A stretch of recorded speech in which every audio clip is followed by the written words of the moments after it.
Hello guys, good morning. So last lecture में हमने कुछ छोटे छोटे क्वेश्चंस के बारे में डिस्कस किया था। अभी नेक्स्ट बात करते हैं कुछ जो नेक्स्ट टॉपिक है वो क्या है। वो नेक्स्ट टॉपिक जो है वो है इलेक्ट्रॉनिक्स पढ़ रहे थे हम लोग। तो इसका जो नेक्स्ट टॉपिक है वो है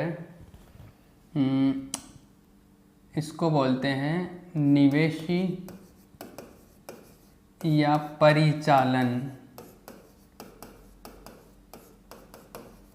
बिंदु प्रतिबाधा।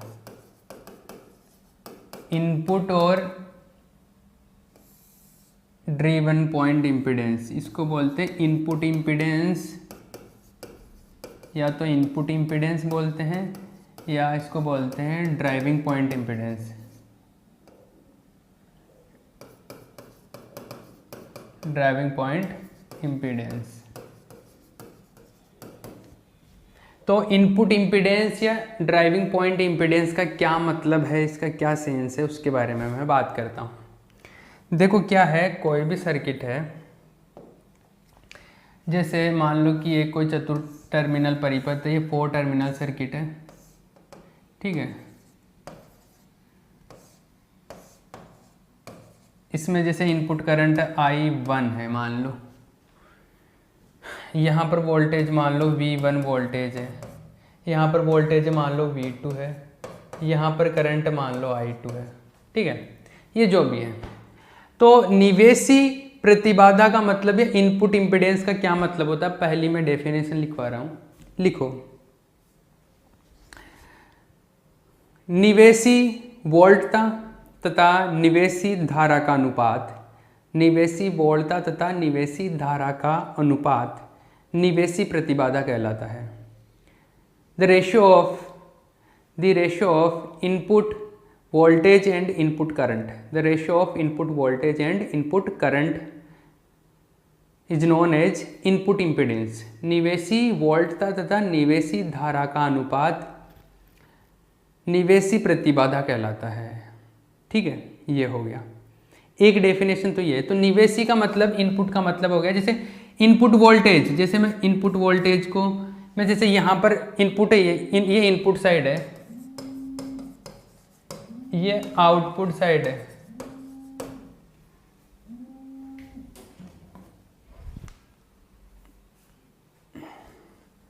ये इनपुट साइड है, ये आउटपुट साइड है। तो जो इनपुट साइड है उसमें अगर मैं बात करूँ तो वोल्टेज जो है V1 है, V1 बोल लो या E1 बोल लो, जो भी है। जनरली मैं जैसे V1 से लिख दूँ, इसको मैं E से लिख रहा हूँ यहाँ पे, ठीक है। इसको मैं E1 से आगे जाके मैं E से लिखूँगा, यहाँ पर V1 से लिख दिया, यहाँ पे E1 से लिख लो, एक ही बात है दोनों। ये इनपुट है मान लो, और I करंट भी जो इनपुट है, ये दोनों का जो रेशियो होगा उसको क्या बोलेंगे, परिचालन बिंदु प्रतिबाधा, या सॉरी इनपुट इम्पीडेंस बोलेंगे इसको, निवेशी प्रतिबाधा। ये बात समझ में आई।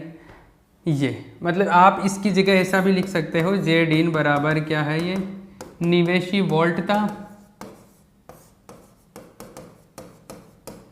इनपुट वोल्टेज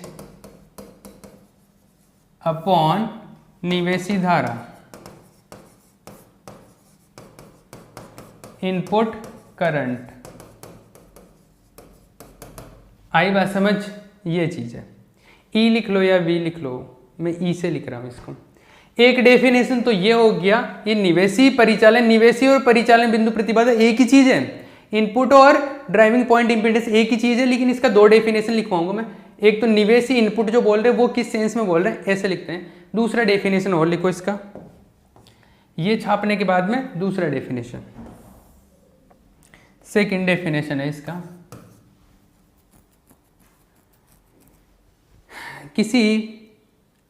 किसी परिपथ में किसी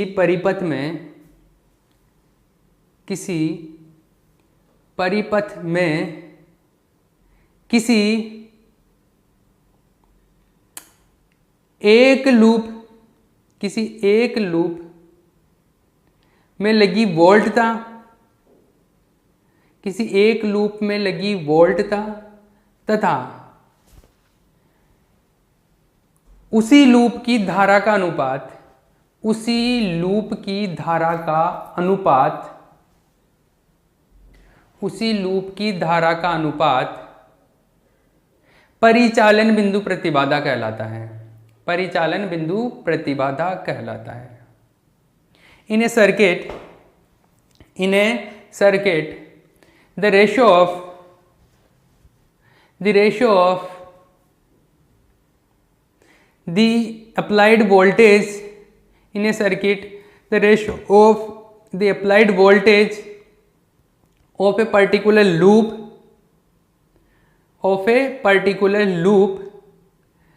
and current in the same loop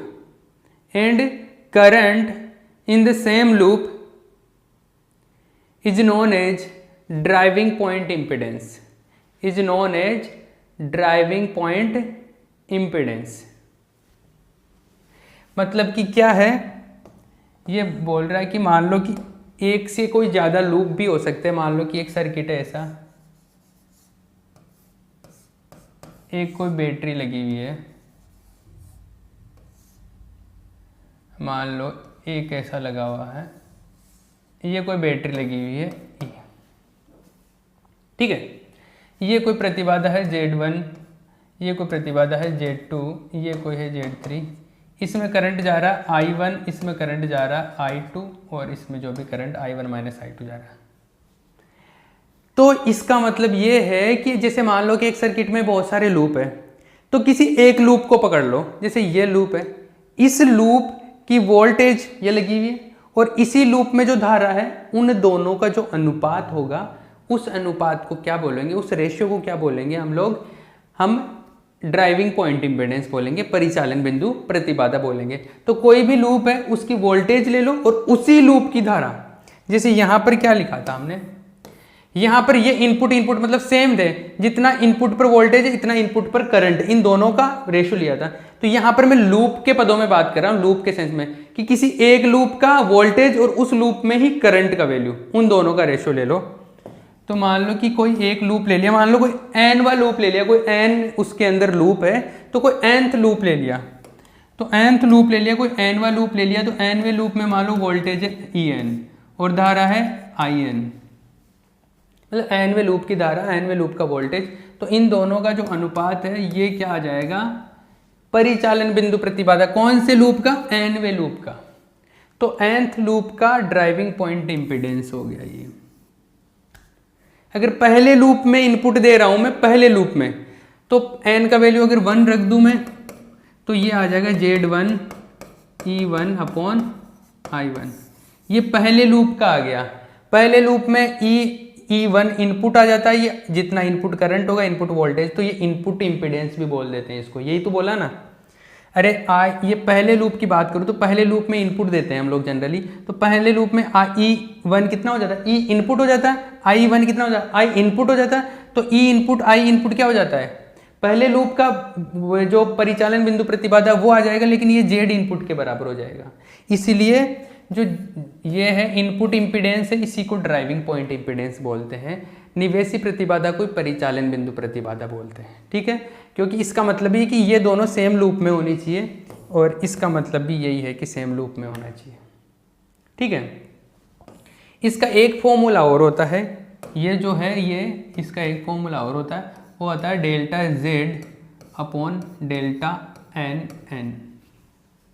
ये डेल्टा Z तो क्या होता है, डेल्टा Z तो आपने KVL जब पढ़ा था मैंने बताया था, डेल्टा Z क्या होता है कि जो प्रतिबाधा मैट्रिक्स होता है, इम्पीडेंस मैट्रिक्स होता है, उसका जो डिटर्मिनेंट मोड कैलकुलेट करते हैं वो मोड है ये, तो डेल्टा Z तो।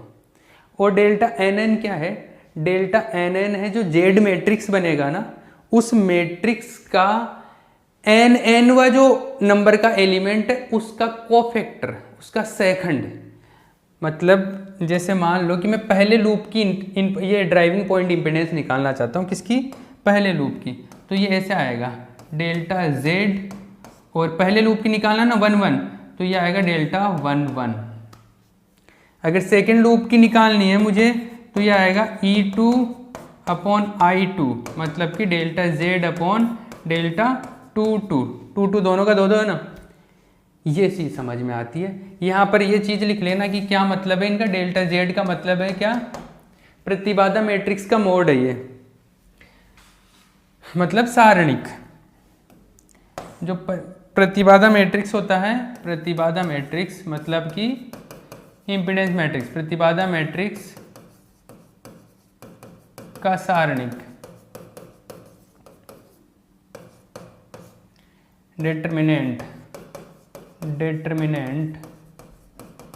Of impedance matrix.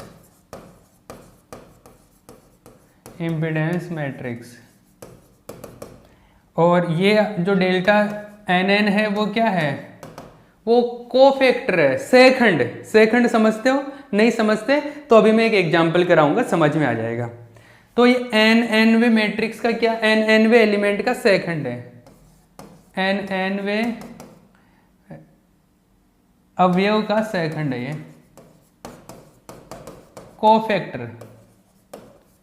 Cofactor of n nth element of Z matrix.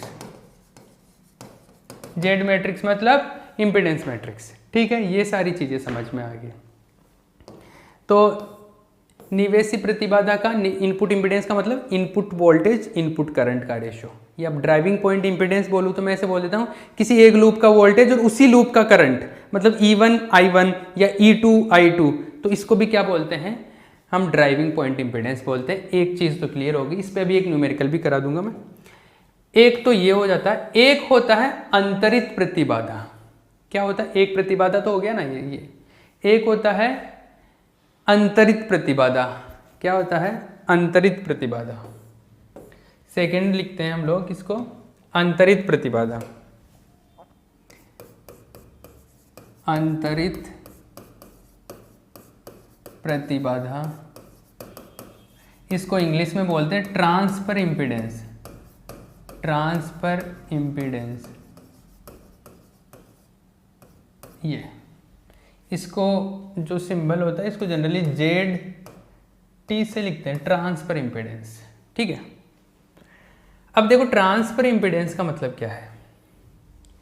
पहले वाले में हम बात कर रहे थे एक ही लूप का वोल्टेज और एक ही लूप का करंट हो। इसमें यह बात करेंगे कि जैसे एक लूप का वोल्टेज और किसी और लूप में धारा, तो उसका जो रेशियो आता है उसको हम बोलते हैं अंतरित। मतलब ये क्या कर रहा है, ट्रांसफर कर रहा है। अंतरित का मतलब होता है ट्रांसफर, मतलब एक लूप में जैसे बैटरी लगा दो तो उसकी वजह से दूसरे लूप में करंट कितना जा रहा है, ये होता है ट्रांसफर का मतलब। कि इस लूप में बैटरी लगाई तो इस लूप की वोल्टेज और किसी और लूप में करंट कितना जा रहा है, तो इस बैटरी का इफेक्ट किसी और लूप में कितना हो रहा है, उस चीज को देखने के लिए हम लोग ये पता करते हैं। ये जो ट्रांसफर इम्पीडेंस ये चीज बताता है। इसका जो फिजिकल सिग्निफिकेंस है वो ये है कि जैसे मान लो कि एक सर्किट है, उसमें 10-12 लूप है, मैंने 5वें लूप के अंदर एक बैटरी लगा रखी है और इस बैटरी की वजह से मैं 10वें लूप में करंट पता करना चाहता हूं। तो 5वें लूप की जो वोल्टेज और 10वें लूप का जो करंट है उन दोनों का अनुपात निकाल लो, तो वो जो रेशियो देगा वो अंतरित प्रतिबाधा उसकी ट्रांसफर इम्पीडेंस को शो करेगा। आई बात समझ? ऐसे है। तो इसका डेफिनेशन लिखो, किसी चतुर टर्मिनल परिपथ में, किसी चतुर टर्मिनल परिपथ में किसी एक लूप में लगी वोल्टता, किसी एक लूप में लगी वोल्टता तथा किसी एक लूप में लगी वोल्टता तथा किसी अन्य लूप में लगी धारा, किसी अन्य लूप में धारा, किसी अन्य लूप में धारा का अनुपात, किसी अन्य लूप में धारा का अनुपात अंतरित प्रतिबाधा कहलाता है। अंतरित प्रतिबाधा कहलाता है। In a four-terminal circuit, the ratio of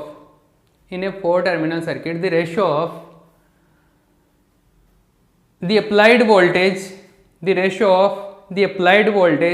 in a particular loop, the ratio of the applied voltage in a particular loop and the value of current in a different loop and the value of current in a different loop is known as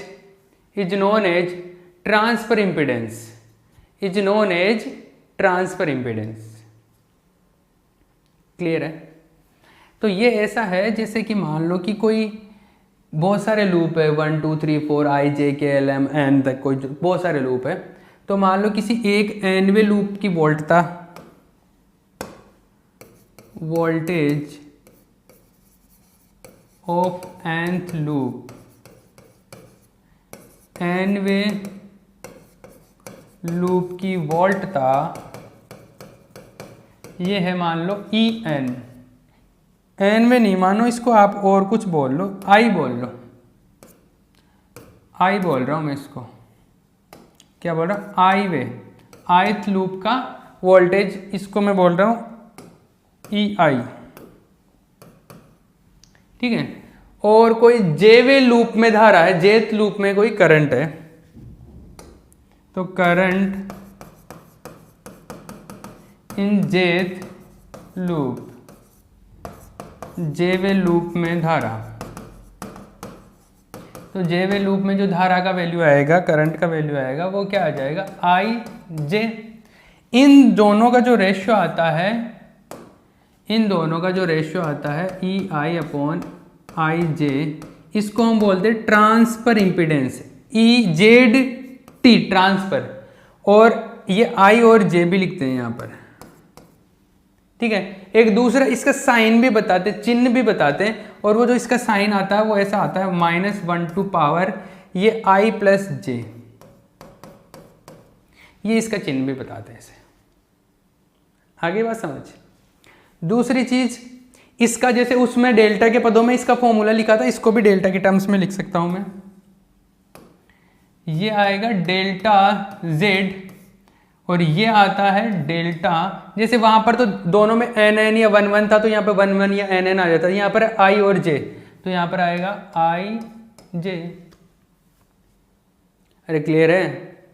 और इन दोनों का मतलब वो, ये delta Z तो क्या है, Z matrix का मोड डिटरमिनेंट, और डेल्टा IJ क्या है, IJ अवयव जो है, IJ वा अवयव जो है, IJ वा मतलब जैसे यहाँ पर अगर 1 2 है तो 1 2, तो 1 2 वा जो अवयव है मैट्रिक्स का, 1 2 अवयव एलिमेंट, उसका कोफैक्टर, उसका सहखंड आ जाएगा।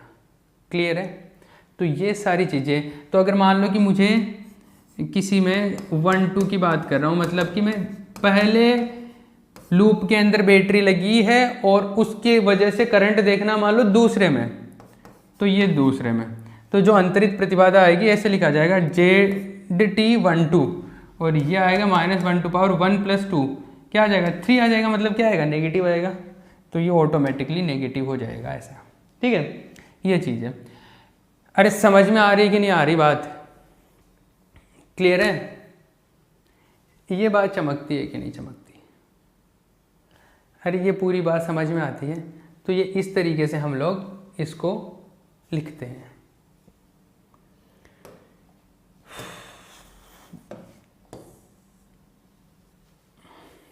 क्लियर है? अरे क्लियर है ना? चलो ठीक है भैया, ये आ गया। अब इस पर हम एक एग्जाम्पल कर लेते हैं।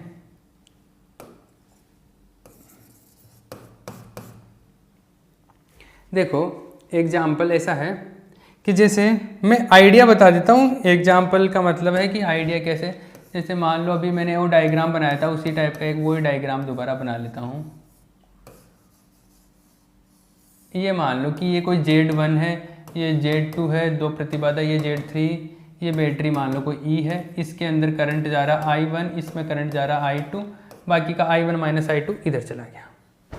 ठीक है, तो अगर इस सर्किट को अगर मैं सोल्व करूं, तो जैसे इसमें KVL लगा लूं, इसके अंदर KVL लगा लूं, दोनों के अंदर दोनों लूप में मैं KVL लगा के, दो इक्वेशन मिलेंगे KVL लगाने पर, दो इक्वेशन मिलेंगे, उन दोनों इक्वेशन से मैं एक मैट्रिक्स बना सकता हूं, और वो एक मैट्रिक्स बनता है, वो Z मैट्रिक्स मिलेगा मेरे को, प्रतिबाधा मैट्रिक्स मिलेगा।